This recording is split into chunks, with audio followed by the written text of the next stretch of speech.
Hello friends ये लंबा हमारी रूम है, ये हम है और ये पौड़ी नहीं हो रही है।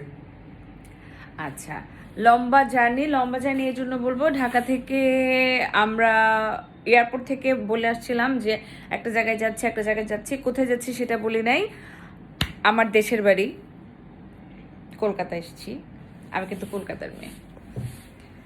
সো ফ্লাইট ছোট্ট ছিল, ফ্লাইটে কোনো প্রবলেম ছিল না, প্রবলেম ছিল ফ্লাইট থেকে নামার পর যে ফ্লাইটে প্রবলেম ছিল না। ও এক ব্যক্তি আমাকে দেখে যাচ্ছে, ভাই দেখতেই পারে, ভাই দেখার জিনিস। তা পারে, কিন্তু লোকটা প্লেনের সিটে বসে টেম্পুর মতো ঘাড় ঘুরিয়ে বসে থাকলো পুরো সময়টা। তুমি বুঝলে না, ওর ঘাটটাই এমন। ও, ভালো হতে পারে। তো যাই হোক, ছোট্ট ফ্লাইট,